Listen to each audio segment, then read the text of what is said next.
Good morning, everyone. Are you blessed this morning? Praise the Lord. It's good to see everyone. I see new faces, and I would like to welcome them. Last time, yung mag-asawa lang, kasama yung nanay. Si Lester at si Mary, at yung nanay niya, nakimpak na niya. Tapos kasama po yung asawa. Oh, lolo. Yeah, so. At saka mother ni Mary. Parang magkapatid nga. Yeah, it's good to see them. Si Joseph din, no? Long time no see. Sila yung mga long time no see dito. Si Manang Elby rin, long time no see dito. Welcome back kayo mga taga-Canada rin. Good to see them. Salamat sa pagbisita ulit. Mga kaibigan natin sa Canada. At si JR din, isang JR tayo ulit. Salamat bumalik siya. At saka yung anak nila pala, yung mag-asawa. Amen. Sino ba? Si Wewet. Sorry. Hindi ko na na-miss eh. Kaibigan natin yan si Wewet. Let us pray. We are here, Lord, because of you. At nais naming sambahin ka, paglingkuran at papurihan, because you deserve to receive that. We are here, Lord God. You know what's in our hearts. You know what's in our mind. We are all here because we need you. We need your mercy. We need your help. We need your grace. And we need your word. As we celebrate Father's Day today, I pray that you would bless our time together as we worship you. Thank you so much. Prepare our hearts. Speak to us, Lord. In Jesus' name. Amen. So today is Father's Day. At nakita-kita natin pupogi ng mga father. Yeah, mga naka-kulay blue. Nag-usap-usap ba kayo? Ginaya yung episode ko eh. So, sa mga hindi ko nasabihan, sorry po. Anyway, so we're so happy that you made it to be here, and happy Father's Day sa lahat ho ng tatay nandito ngayon. Kung kayo ay tatay, daddy, papa, ama, tatang, itay, apong, Pops, Popsy, Papi, Popo. So we're glad that you made it to be here, and we salute you as the man of the house. Amen. You are the man of the house, the man of the household. And we would like to recognize your hardship, your hard work, and also your wisdom and your ability to provide the needs of your family. And that's not easy, like, things to do. Marami talagang tatay na nagsakripisyo po para sa kanilang pamilya.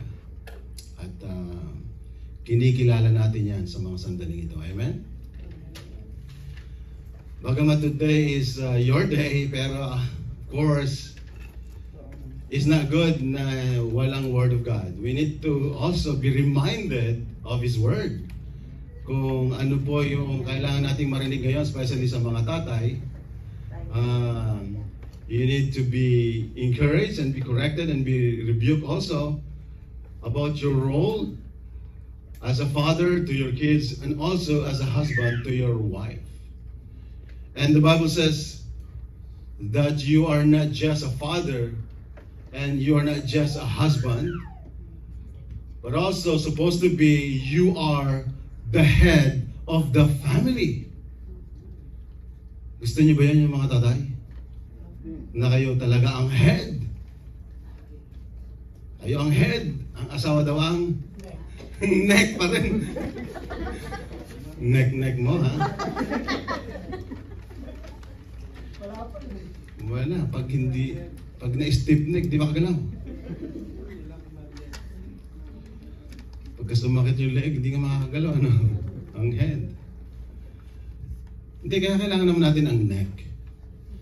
Pero, dyan lang kayo sa neck. Huwag kayong pupunta sa head. Dahil may trabaho niyan. At ang may trabaho niyan ay yung tatay. At according sa Bible, basahin natin in Ephesians chapter 5 verse 22 to 24. Ephesians chapter 5 verses 22 to 24. Wives, sabi ng isang tatay na ito, basahin mo daw. Submit to your husbands, as to the Lord. Ito raw ang pagsasubmit ay gagawin mo raw kasi ito ay dahil kay Lord. Hindi dahil kay pastor. Hindi dahil sa simbahan o sino man. Ito dahil yun ay sinasabi ni Lord. Let's keep going. For, ito na po, hindi ko po sinabi na kayo ang head. Ito po sabi ng Biblia. For the husband is the what? The head of the wife. May kukontra ko ba doon?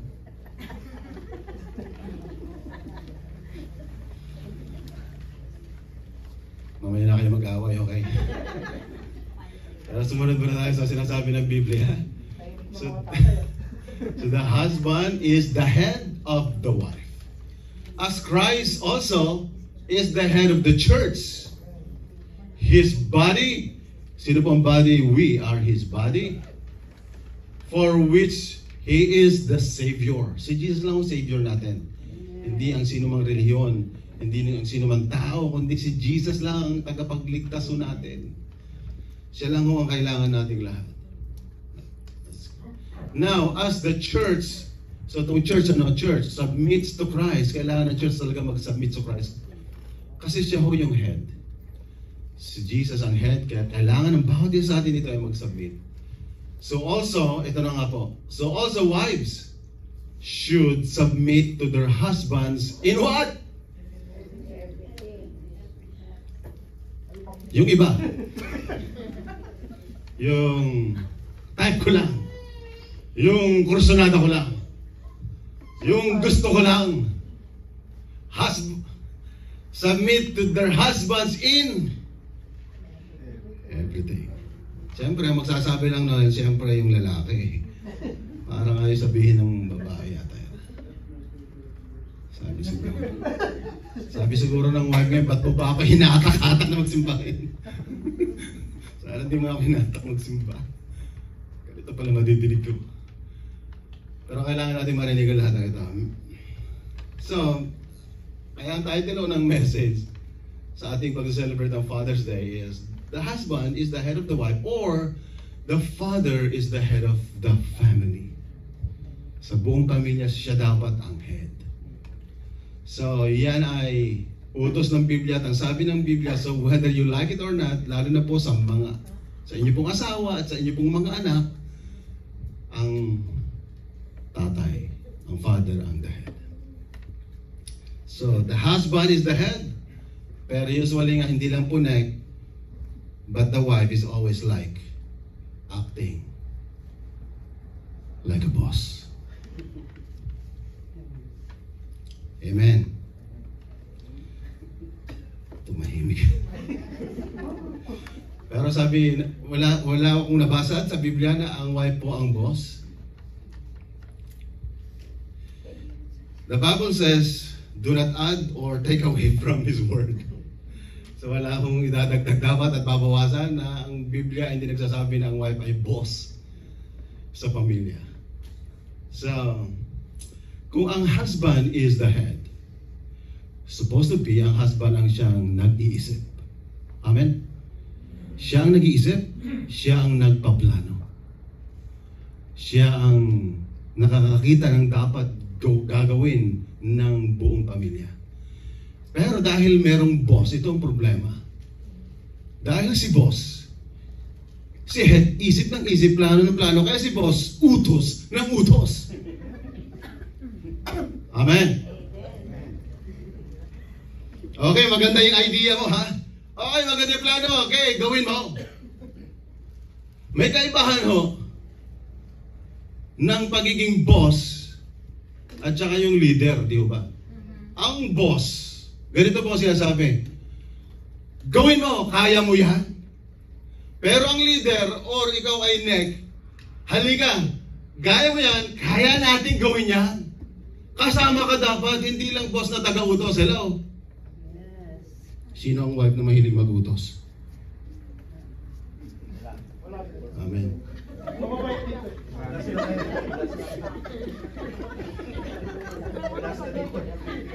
So as a wife,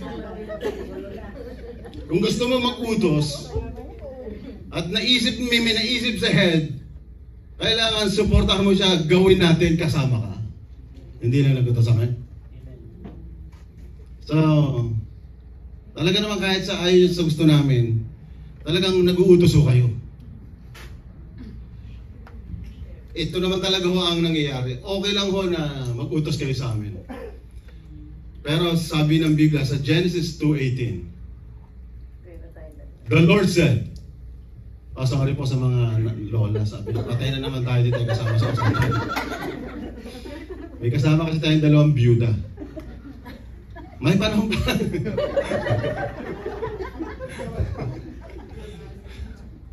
Ito sabi ng Biblia, the Lord said, it is not good for the man to be alone. So hindi talaga ka mainam sa lalaki o kaya sa babae na nag-iisa. Pero pinag-usapan natin yung lalaki. So, I will make a helper suitable for him. So kayo pala mga babae, merong head, pero meron talagang babae na tutulong. Hindi lang ho taga-utos. Taga-sabi ng gawin to, gawin yon. Di ba sabi nga ng isang kwento, lalo naman sa panahon ito, uso ngayon na kailangan mag-citizenship. So kung ikaw ay immigrant, kailangan mo na raw mag-US citizen. Ako immigrant pa ako. Pinapatalsik na ako yata yung mga immigrant. Usually sabi nila, kapag ang pangalan mo ay Juan, pag nag-US citizen ka na, magiging John. So mayroon isang mama, ang pangalan niya ay Juan. So nakatira siya dito, and then tuwan-tuwa siya, kinuwento niya sa friend niya sa Pilipinas. Sabi niya, naka-US citizen na ako. Sa wakas.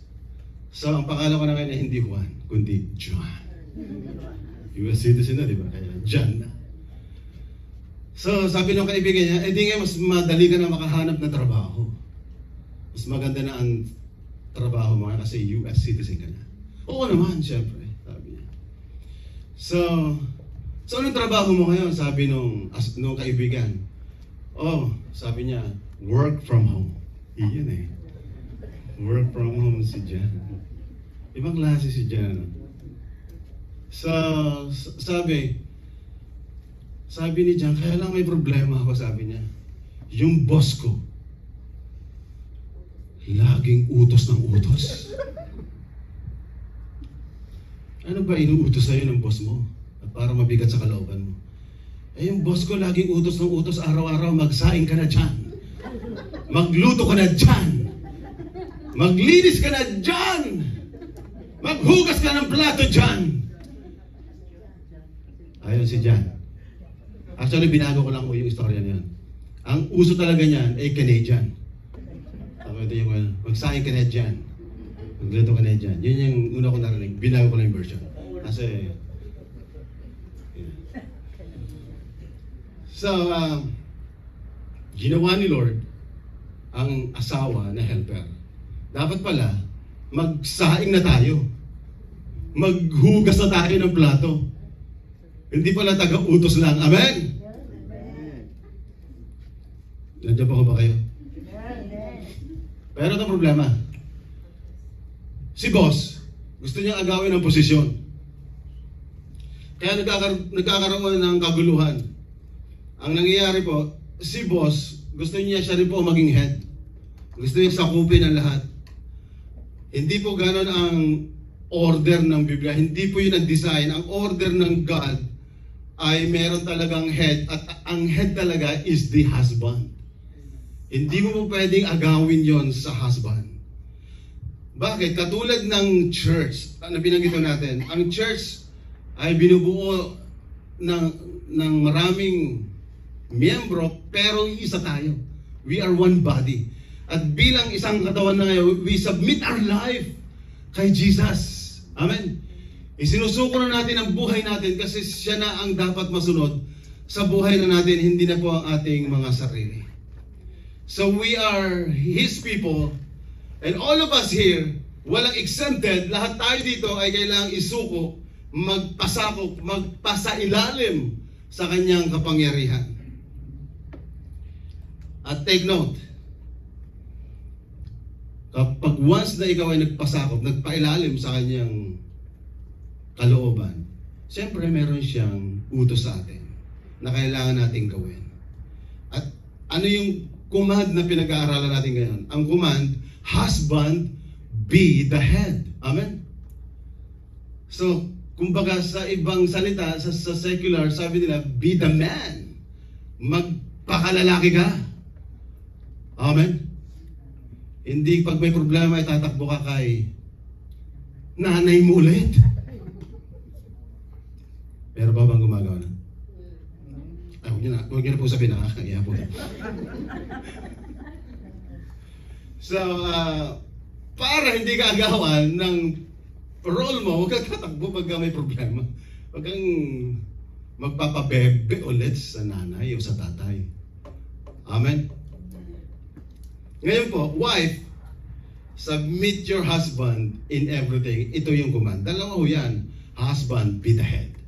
And secondly, wife, submit to your husband in everything. So, ang tanong ito po, paano kaya mangyayari na ang husband ay talagang maging head ng family? Paano kaya gagawin ito? Or paano kaya sa babae na nagpoprotesta dito ngayon, o sino man nagpoprotesta, paano kaya gagawin ng babae na maging talagang isang wife na magpapasakop sa husband sa lahat ng bagay? Paano kaya magagawa ito? Ang sagot, bakit nyo sa akin iata ang problema nyo? Asawa nyo ho yan. Hello?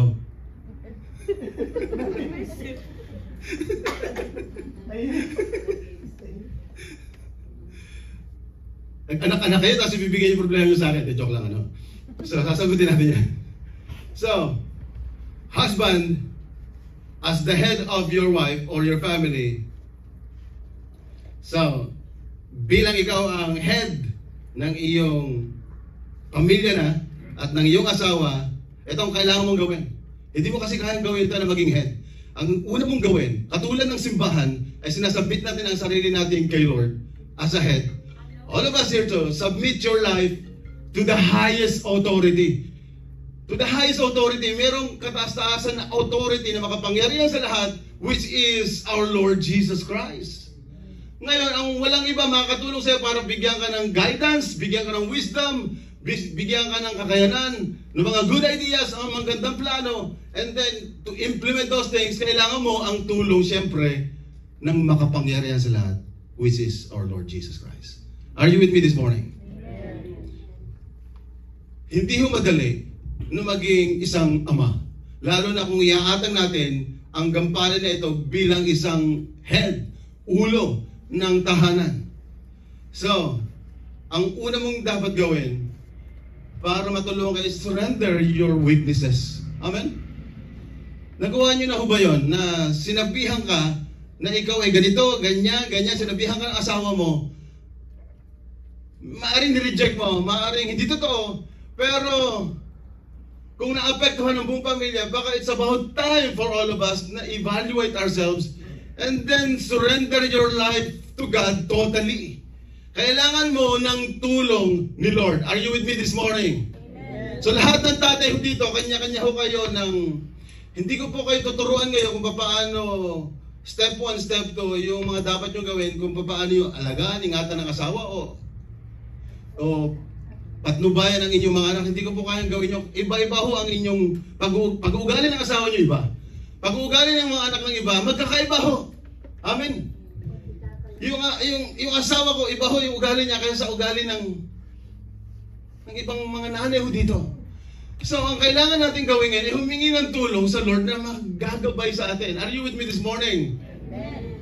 So, ang unang dapat mo gawin, isuko mo yung buhay mo sa Kanya. Ayun ang kailangan mo, isuko mo. Ngayon, paano ko ba may susuko ang buhay ko sa Kanya? Anong dapat kong gawin?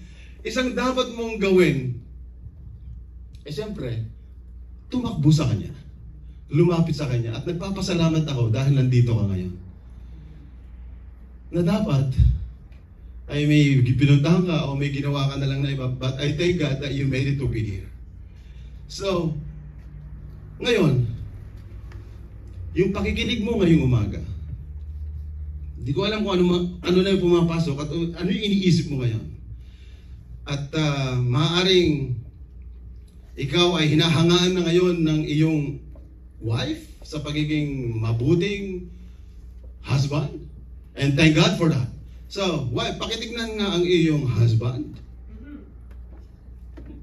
Kung siya ay, if you thank the Lord for his life, parang di mo matignan natin. Sige ba, pakitignan, husband? Wala eh, layo eh.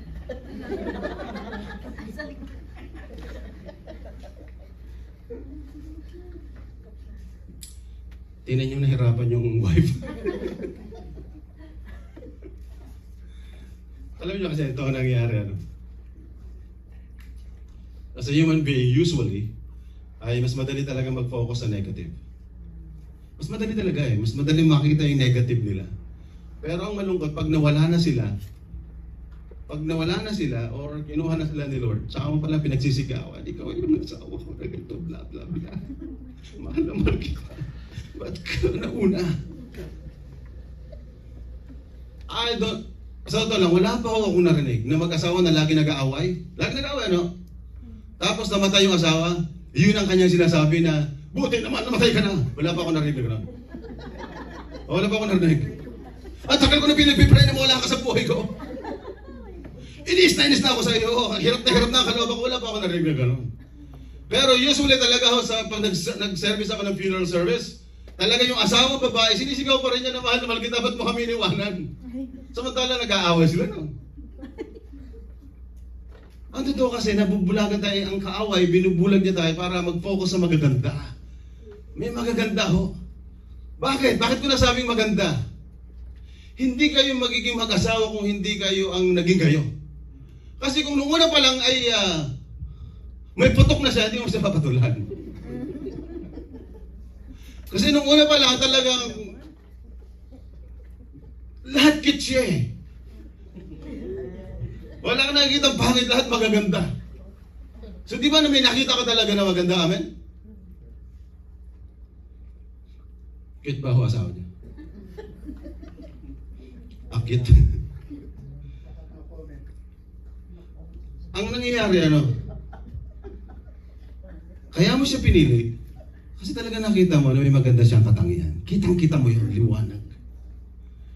May mga kamali na siya, pero sa unang taon niya, pero yung may maganda ka na nakafocus sa kanya, talagang doon akit na cute ka sa kanya.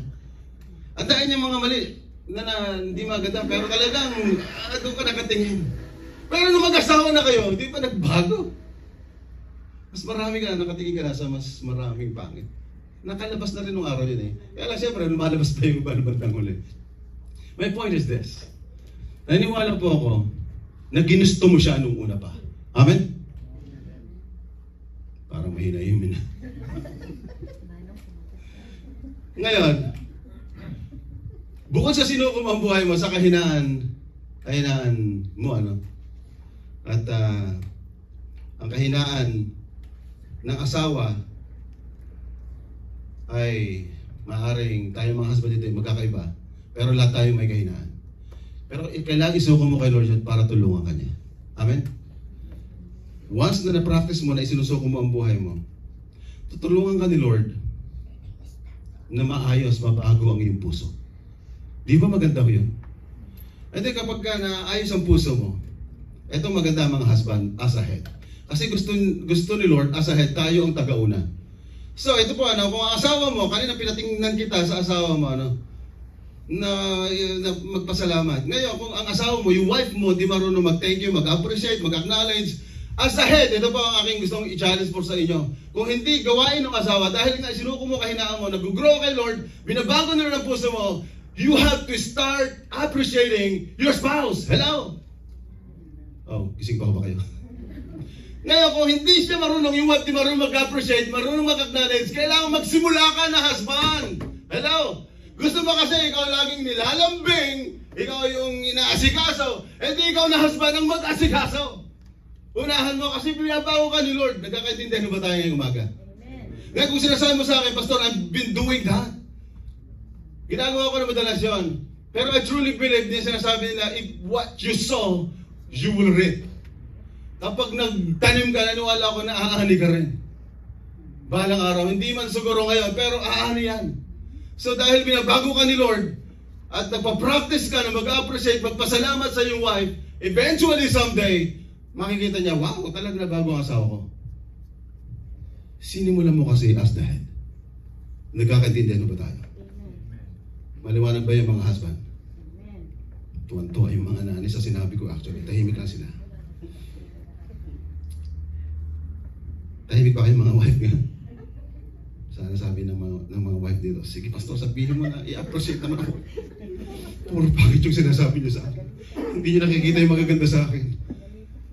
So kasi usually ganito nangyari. Kaya may awayan eh. Kaya may bakbakan sa loob ng bahay. Kasi sino ba mauuna? Sino ba maunang mag-appreciate? Sino ba maunang mag-thank you? Sino ba maunang mag-sorry? Sino ba yung maunang ganito? Blah, blah, blah.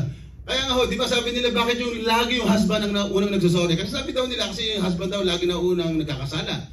Kaya nagkakamali, kaya sila unang nagsasorry. Pero actually, biblically, as a head, dapat talaga as a head, siya yung nauuna. And then, the helper would help and they would support each other. When the husband say sorry, of course, sana tanggapin mo rin yung kanyang sorry. Nagkakaintindihan ba? Marunong ba tayo mag-sorry bilang mag-asawa?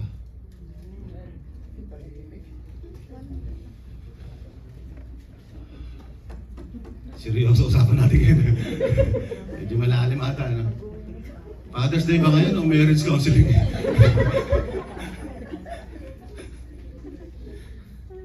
May pagka-marriage counseling ang labanan.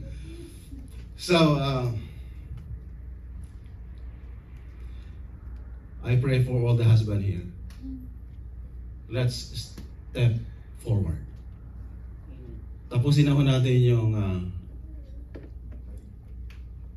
yung tiisan.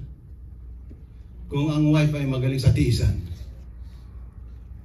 ang lalaki hindi kaya tiisan. Hindi. Hindi kami pwedeng matulog sa outside the Colombo. Hindi makakatiis ang lalaki. Yan naman ang panlaban ng mga babae, di ba? Yan ang panakot ng mga babae actually. Pag hindi nag-sorry to, hindi siya makakatabi. Pag hindi nagpakumbaba to, wala siya. So kung ako ang lalaki ko talagang lahat ng panlalambing gagawin. That's the reality actually. Pero ito po, hindi natin pinapractice to because that's the practice. May need lang yung man. But of course, as the head of the family, ayaw natin ng kaguluhan sa loob ng tahanan. Gusto ng lalaki kasi magkaroon ng kaayusan. Gusto namin magkaroon ng kapayapaan.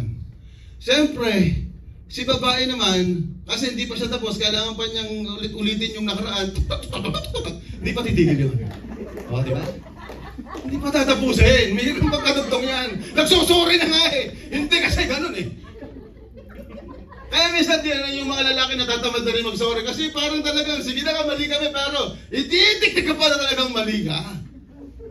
Mali ka talaga kasi gano'n. Kaya kailan pag-usapan natin to? Tinatapos na ka nagsosorry na inaamin na nagkamali na eh. Yun usually pinahaba ang problema. Kaya lang namin sinusorry na kasi kailangan tapusin na. Kailangan magkaroon ng kaisa. Usually, itong problema naaapektuhan kung may mga anak ko kayo. Yung mga apo namin. Paborito kong gamitin yung mga apo namin. So sabi ko, ba't ka nagmumura? So sabi ko, kasi pag nandito kayo, no cursing. We don't allow cursing here. Saan niyo ba natutunan ng pagmumura? Sa school? No? Kanino? Sa mga magulang namin. Okay. So, ganon. Kapag once na nag-aaway yung mag-asawa, kasi yung mag-burst out, yung anger nyo, talagang may lalabas na masasama. And then, whether you like it or not, they are copying it. Whether you like it or not, ina-absorb ng bata ko yun. At hindi mo pwedeng bawalin sila balang araw kasi ikayo din. Nagsasalita ng gano'n. Paano mo sasabihin, huwag kayong magsasalita? Narinig na nila sa inyo.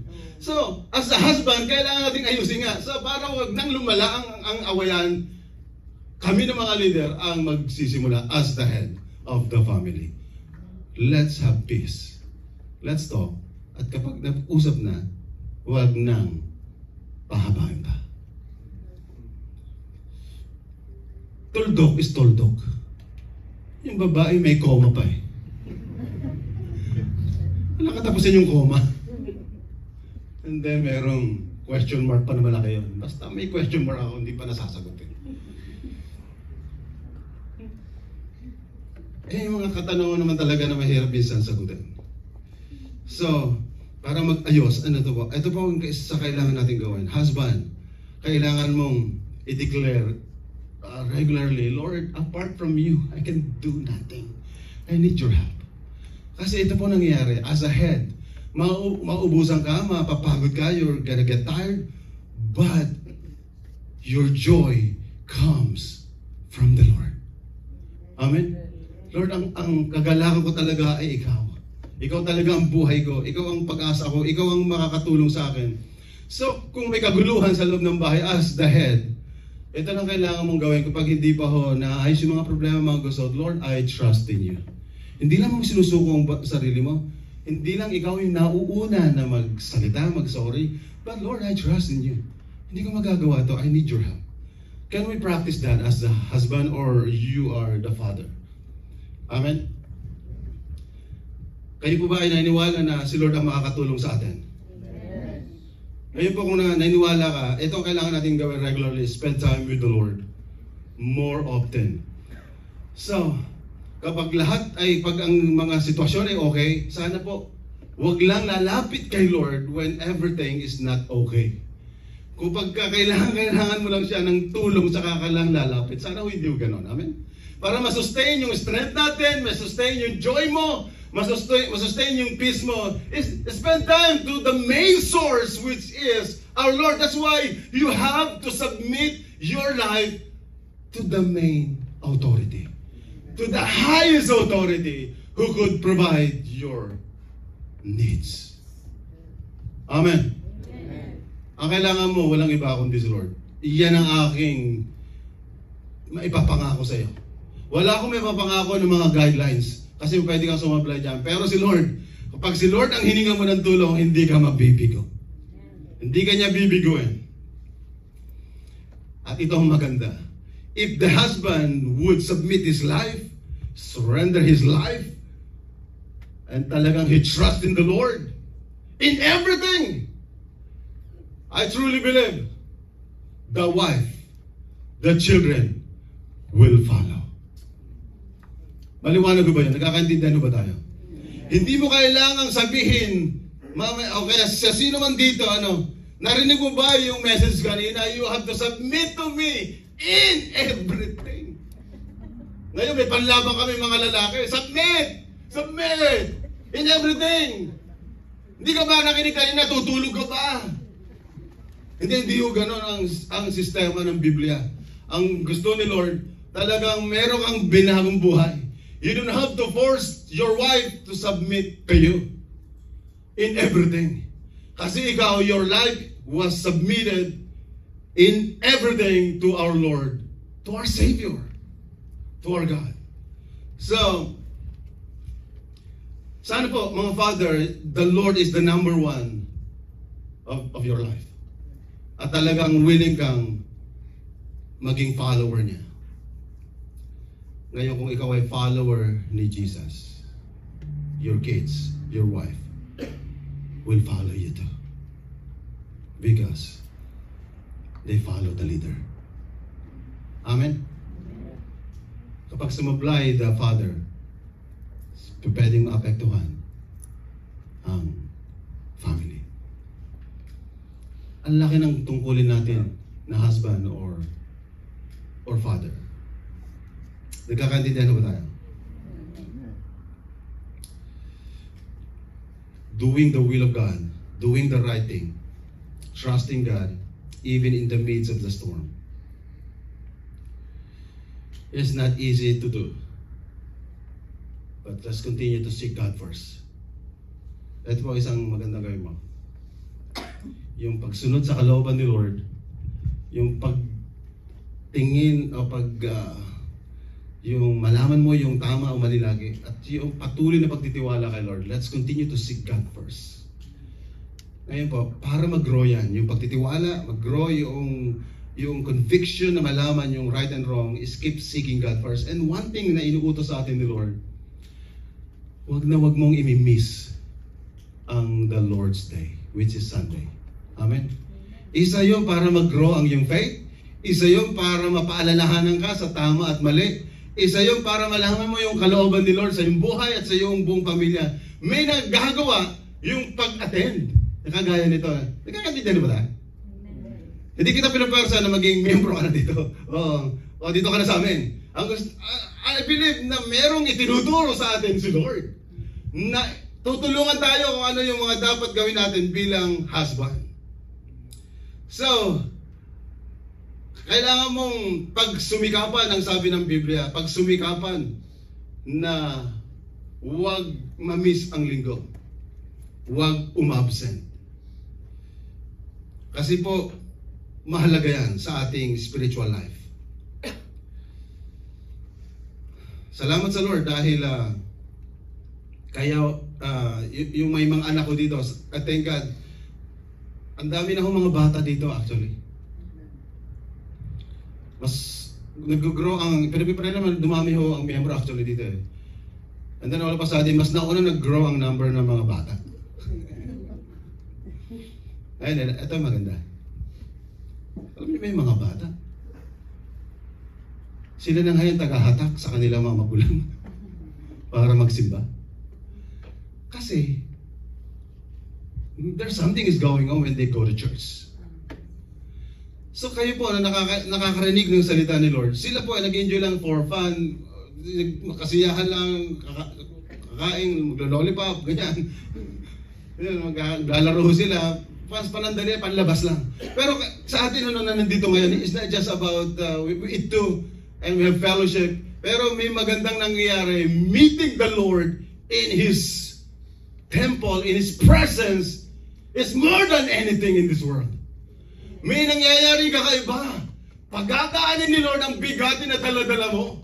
Yung mga bata, wala naman masyadong iintindihan, kundi basta makita lang yung friends nila. Pero ikaw, ang dami mong problema. Sino ho walang problema? Ang dami mong bigatin, ang dami mong mga suliranin sa buhay. At number one na nga ho yun, yung asawa, di ba? Amen. Kaya nga, sa pag-Sunday, kailangan mo si Lord para kuhanin niya ang mga bigatin mo, ang mga problema mo, ang mga suliran mo, ibigay mo sa Kanya. Kaya hanggat maaari, huwag mong mamimiss ang Sunday. Huwag kang absent. Amen? So, malaking role din ang husband dito. May malaking role. So, usually,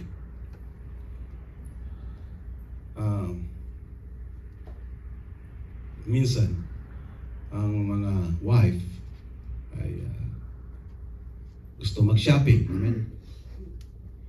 Usually, ang magandang shoppingan ay weekend. Kasi maraming sale, di ba? Amen. Parang tahimik niyo. Masyado ba kayong... Masyado niyo bang tinitake ng serious ang message? Amen? Amen. That's good. Ngayon, as the husband stand firm. As the husband stand firm. Kung ang wife ay hatakin ka na umabsent muna at huwag munang mag-attend. Kasi isa, dalawa, 3 linggo lang naman. Pwede na rin. Alam niyo ba yung mga ganon, nakaka-apekto ka agad ng spiritual life?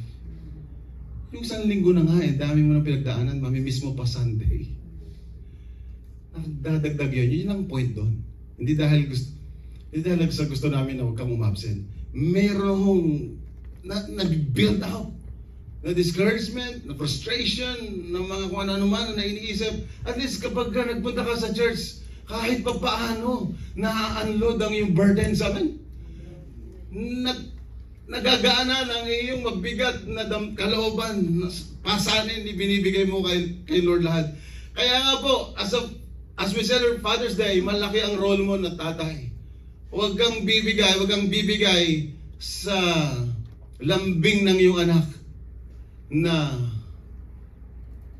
tay, gano'n, o kaya, nay, huwag muna tayo magsimba ngayon. Pero I thank God, yung mga bata ko dito, sila ho yung taga-hatak sa magulang. I thank God for that. Amen? Hindi yung silang nag-hatak para hindi magsimba. Doon pala magpasalamat ako kayo kapag ang mga bata ay nalungkot ho sila kapag hindi sila nakapagsimba. Di ho ba? Ang tanong ko, pag di ho ba kayo nakapagsimba rin, nalulungkot ho kayo? Hindi nga. Sana po meron kayong ganong damdamin na minsan you feel sad kapag hindi po kayo naka-attend. Pero usapan natin, submitting your life to God totally. And one thing that you have to submit your life, not only you spending time in prayer and trusting in God, but also a gathering like this. Kalooban ni Lord yun. You have to work for 6 days and in 1 day for Him. 1 day for the Lord. And that's God's command. That's how we submit our life to God. And husband, stand firm. Huwag kang basta-basta bibigay kung maaaring mahatak tayo ng anak o ng asawa o ng mga kaibigan. Talaga ang linggo ay para kay Lord. Amen? Pwede ba natin sabihin yan, ang linggo ay para kay Lord? Amen. Para ho sa Kanya, to worship Him and to praise Him. Ngayon, gusto ko po i-clarify ho ito, ano? So, Pastor, sabi mo kanina, sabi ng Biblia, the wives submit their life to their husband in everything. Talagang ganun ba talaga? Ano ba talagang ibig sabihin? You know, of course, gusto kong i-clarify ito. We have to understand wrong is always wrong. Amen? And sin is sin. And kapag yung husband ay hahatakin ka na gumawa ng mali, of course, you're not gonna do it. Amen? Amen. You're not gonna do it. Kasi mali yun. Mali. Ang mali, huwag kang susunod sa kanya. Kasi kapag alam mo mali yun, makakasama. Halimbawa, kapag tinuturuan ka ni husband, magsinungaling tayo paminsan-pinsan lang, honey. Okay na magsinungaling paminsan-pinsan, magbolahan tayo. Ganda mo, pogi ko, ganyan. Hindi yan. Pwede naman kayo magbiruan doon. Pero yung pagsisinungaling na mandaraya at sasabay ka, pwedeng kay husband, huwag kang mag-submit doon. Amen? O kaya sabihin na pwede nating gawin ito, lokohin yung kapwa natin. Of course, you're not gonna do that. Gumawa ng masama. Or, di ba, pag usapan nyo, siraan nyo na ng gusto ang pastor nyo o kaya yung iba. Minsan, hindi mo kailangan mag-submit din sa kanya na sumabay sa agos. You have to remind each other as well. Maliwanag ko ba yun? Amen. So, please, kung mali, huwag kang susunod. Kung hinahata ka ni husband na, honey, pwede ba tayong mag-shot muna ngayon? Or mag-take ng sigarilyo? Or mag-take ng pinagbabawal na gamot? You don't have to submit to Him. Maliwanag ko ba? Amen. Alam mo namang hindi mainam yun, hindi maganda sa kalusugan. At ang tatay ko po, I really appreciate my father. Ang tatay ko po ay talaga nung naging Kristiyano na po siya, at nakakilala kay Lord, sumunod na kay Lord. Hindi naman niya nabago ang sarili niya, sa sarili niya. Nung isinuko na lang niya yung kanyang weakness na to. Yung kanyang pag-iinom, yung kanyang sisigarilyo. Hindi naman niya nabago ito na sa sarili niya. It is because the help of the Lord. So yung kahinaan natin, mababago lang ito because sinusuko mo kay Lord. So naalala ko ang tatay ko, nung talaga naging Kristiyano na siya, sumusunod kay Lord, mabait na siya pero lalo siya naging mabait. Masayahin na siya pero lalo siya naging masayahin. At lalo kong nakita yung pagiging masayahin niya na kahit hindi na siya, konti lang yung ngiti niya pero talagang todo na yung ngiti niya. Kasi puro gilagid na lang nakita ko kasi wala nang ngipin. Napaka-hospitable, napaka-maasigaso. So I really appreciate him sa ginawa niyang gano'n. Pero alam niyo ba, yung buhay niya na ay naging magandang testimony sa akin. Na sa bandang huli ng kanyang buhay, doon na nabago siya. Pero napabilis ang pagbawi ng kanyang buhay dahil din po sa naging bisyo niya. O, di ba? Ito, hindi dahil sa pinagbabawal lang natin, wag kang maglalasing, wag kang magiinom, wag kang magsisigarilyo. Kasi hindi na maganda sa health. Amen? Hindi maganda rin sa health. So, ang kinamatay ng tatay ko, talagang nasunog na ang kanyang baga. Nasunog ang baga sa kakasigarilyo niya. So, I miss him kasi gusto ko pa siya makasama, pero inabuso niya ang kanyang health sa ganung bagay. But I thank God sa huling pagkakataon, bago siya kinuha ni Lord, inalis ni Lord sa kanya na bago. So, mga kapatid, tatay, lahat tayo may kanya-kanyang kahinaan dito, but it's not too late to be changed. Are you with me this morning? Amen. You're listening this message for your own good. There's joy when we follow the Lord. At hindi pa huli ang lahat. Para tulungan niya tayo kung ano man ho yung mga kahinaan natin, kung ano man yung mga bisyo. And then, kapag ikaw ay nabago yung mga bisyo na isuko na to at na itatama, yung sinasabi ng Biblia, wives, submit to your husbands in everything, hindi ho magiging mahirap sa kanilang gawin yun. Kasi nakita nila yung isang ama na nagbago, na ayos ang buhay, mapagmahal, may nangyayari sa kanyang buhay. You don't have to ask your kids, you don't have to ask your wife to submit to me. Because they see how you are transformed. Nagkakaintindihan ba tayo ngayong umaga? Amen. Husband or father, you have a big role to lead your family in the will of God. Malaki ang gampanin. And of course, knowing the will of God is always based according to His Word, to the Scripture. Pero hindi lahat, alam natin, hindi lahat nga po ng kalooban o gusto ni Lord ay nakasulat ho sa Biblia.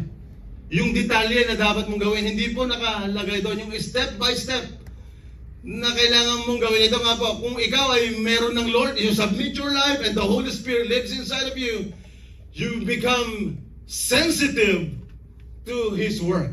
Ano po yan? Magiging sensitive ka sa kanyang work. Ngayon, I pray na kinakausap ka ni Lord ngayon.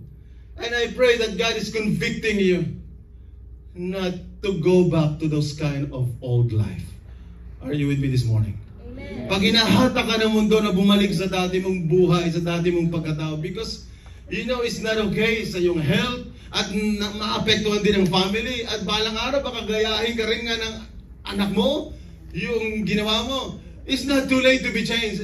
And I thank God that you have the Holy Spirit who's convicting you, na He's teaching you what to do. To, hindi nakasulat yung step by step na dapat mong gawin na ganito ano. So, ito ay ganitong araw na to or date ay sinasabi ng Biblia na huwag ka munang gagawin ito. Hindi nakalagay na gano'n. Ngayon, if you are a follower of Jesus, meron ka ng Lord, He is convicting you not to continue to live in sin. Amen? Or doing your own way. Sana po maliwanag ito. Ito pong maganda. If we are living according to the will of God and the Holy Spirit is convicting us, yan na po ang nasusunod. There's a fruit of the Spirit.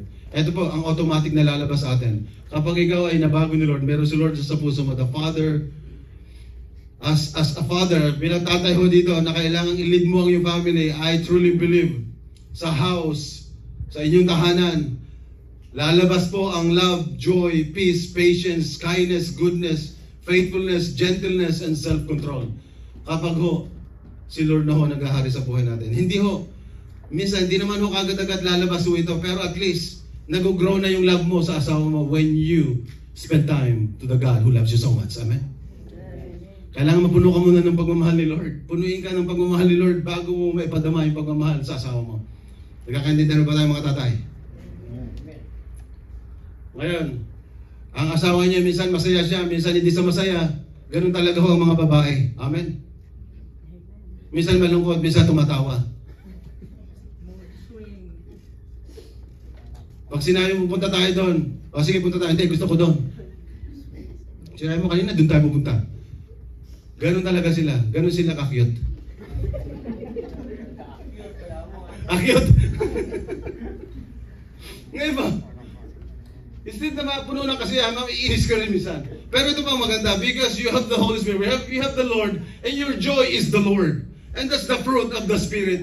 Ang kasiyahan mo talaga dapat si Lord. Si Lord nagpapasaya sa buhay mo. And then kapag ikaw ay masaya, hahawaan mo na ngayon yung asawa mo. Yun po nga pinag-uusapan natin. Punuin ka ni Lord ng kagalahan. Punuin ka ni Lord ng kanyang pag-ibig. And then, you can offer and you can give something to others, especially to your family. Husband, let's take this seriously. At sana po ay tulungan ka ni Lord. Or Father, be the head. Take the lead. Amen? Take the lead. At naniwala ko, the Holy Spirit will guide you.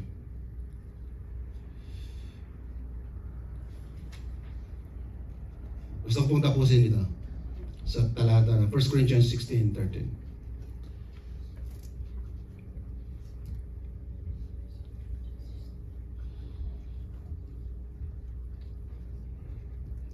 Maaari lahat ng sinabi ko as a husband nagagawa mo na or marami pang hindi pa nagagawa.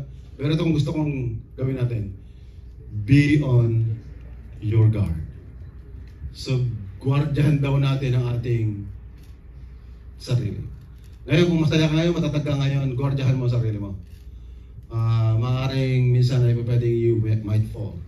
And then, stand firm. Stand firm in the faith. Magpakatatag ka. Maniwala ka na hindi ka pababayaan ni Lord. Trust in the Lord. Maniwala ka that the Lord is with you always. He will take care of you. Amen. Husband, amen. Kung ngayon ay feeling mo you're about to give up, you're about to quit, you're about to like, oh, I don't want to do this anymore, hindi ko na kaya, sawang-sawa na ako sa asawa ko sa kanyang kadadakdak, kanyang kapuputak, bing-bing-bing-bing, ako gano'n, no? So, mga kapatid, ito po kailangan mo lang. Magpakatatag ka, maniwala ka kay Lord. Stand firm! Huwag kang susuko. Stand firm in the faith. May pag-asa kay Lord. Amen? Your hope is coming from your God. Kaya ayusin ang mga gusto ni Lord. Kaya ayusin ni Lord. Magpakatatag ka. Magpakatatag ka, huwag kang bibigay. Be men of courage. So sabi dito, be men of courage, magpakalalaki ka, huwag kang lalami-lami at tatagan mo ang loob mo. Amen? Amen. Hindi naman ibig sabihin ay dadaanin mo sa dahas. Dadaanin mo sa muscle. O magiging matapang. Ang ibig sabihin nito ay hindi ka basta-basta susuko sa laban ng buhay. Amen? Amen. You gotta fight a good fight of faith because the Lord is with you. And last sentence on that, be strong. Be strong. Be strong as the man of God, as the man of the house, as the man of the household. Be strong. Ngayon po, sa pagtatapos, kaya na yung babae hindi masyadong salita eh. So pakisabihan mo nga yung asawa mo, be strong. Parang ayaw nyo sabihin yung asawa niya ng be strong. Ha? Galit pa rin ba kayo? Father's Day. Sabihin mo, huwag kang susuko, mahal. Andito ako para siya to support you, to help you. Amen? Amen. Sige po, sabihin niyo po yun, I'm here for you. Yeah, I'm here for you. Ba't nyo kayo? Maghihiwalay na ho ba kayo? Parang plano nyo na ho mag-divorce ha? na kayang gawin. Oh, parang di ba, Brad? Oh, di mo si Jer. Yun na yun talaga eh. Awat kayo, ah. Nandito na nga sa simbahan, parang kayang gawin eh. Oh, tingnan mo. Bagong-bagong miyembro natin, gusto niyo ba ma-discourage pa? Oh, pakisabi sa katabi niyo, magkasusuko. Sasaw niyo. Ay, parang ayaw pa rin. No retreat, no surrender, ay asawa. Brother Jar, pagpasensya mo. Bahala dyan. Pagpasensya mo na sila, Brother Jar. Siguro pag nahiya lang. Nahiya lang. Naiintindihan ko rin yan. Mga mahihain lang. Kaya nga nandiyan eh. Amen. That's why we need each other. Wife, your husband needs you. Yeah, he needs you. That's the reason why the Lord put you together. Amen. Let's bow our heads. Let's pray.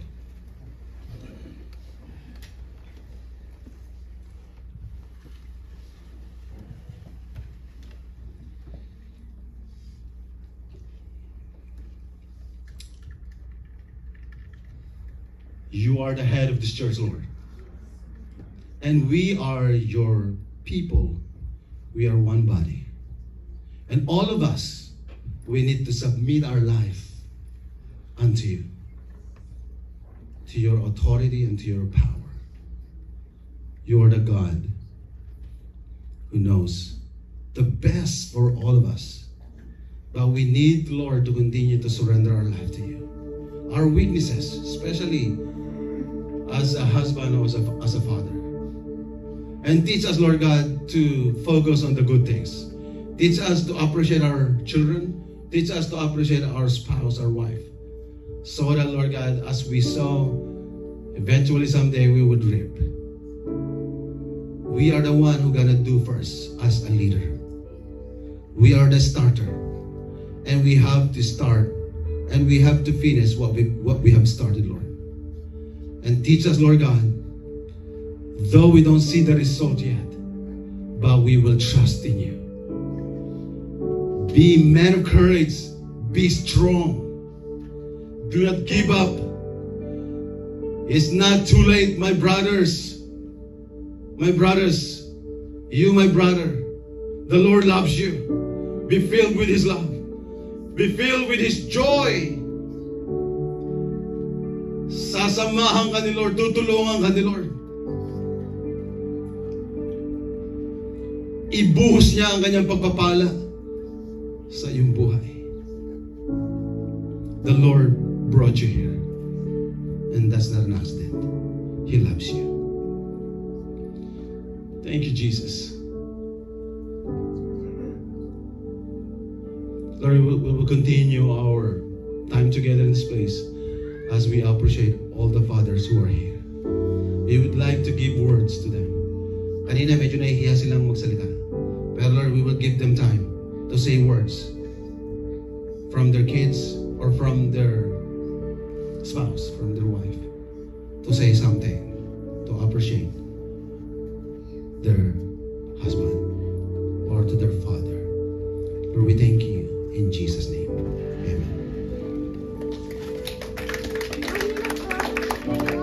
So the kids will sing, and after they sing, i-ready niyo po ang inyo pong pwede niyo sabihin sa inyong tatay o sa inyong, kung wala yung anak mo dito, yung wife na lang ang pwede magsalita. Amen.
the children gonna give us a song. It says that they're not the soldiers, but they are God's army, in a God's army. Okay, right?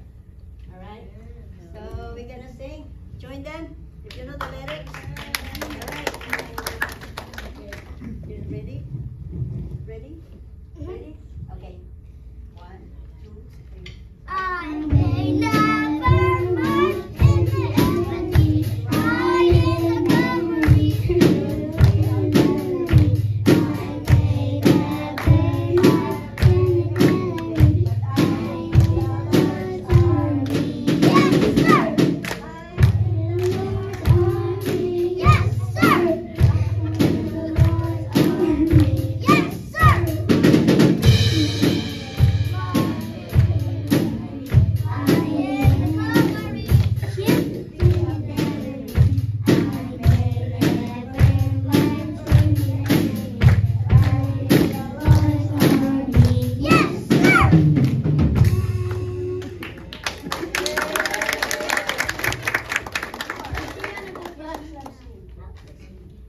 Ready? 1, 2, 3. Jesus loves me, this I know, for the Bible tells me so. With the one that him below, we are weak, but he is strong. Yes, Jesus loves me. Yes, Jesus loves me. Yes, Jesus loves me. The Bible tells me so.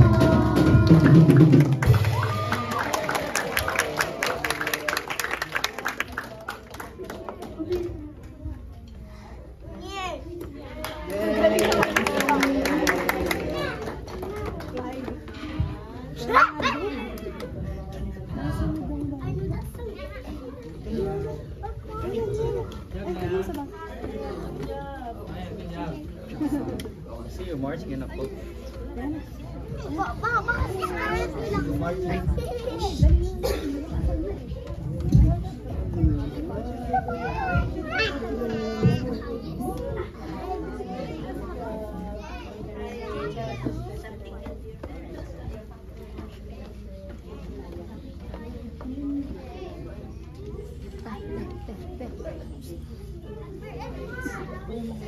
Something